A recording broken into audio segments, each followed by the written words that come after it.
Our standard of living has improved enormously in the past century. We have greater income, we're better educated, we live more comfortably, we're healthier, and we're more mobile.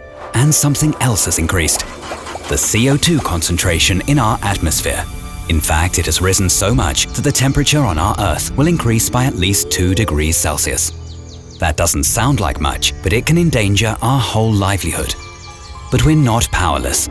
We live in a knowledge and information society. It's up to us to use this knowledge not to exceed the 2 degrees Celsius mark, and therefore to avert the worst climatic catastrophes. We can do this, for instance, by asking ourselves what actually constitutes environmentally friendly product manufacturing. Let's consider something like this ballpoint pen. Some manufacturers think it would be enough to color the product green to sell it as green. Others in turn buy environment certificates to compensate for resulting CO2. And they don't do anything else. But does that get us any closer to achieving the goal of a CO2-free society by 2050? We need to think further. This stamp from Trodat, for instance, the original Printy 4.0, is around 30% smaller and significantly lighter in comparison to its predecessor model. Therefore, it's possible to reduce CO2 even during a product's design phase.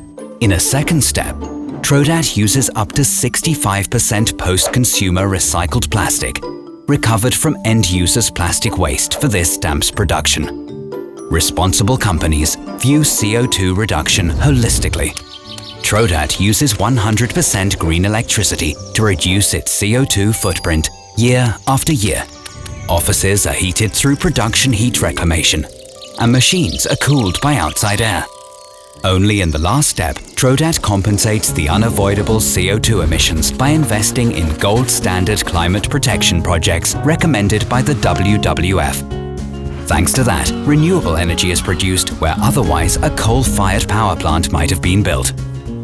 And instead of being a role model with only one product line, Trodat commits its core business to environmental and climate protection. So as of 2013, nearly 2/3 of all the stamps Trodat sells offer climate neutrality as standard, to maximize the positive effect for our environment and our climate. Trodat, creating originals.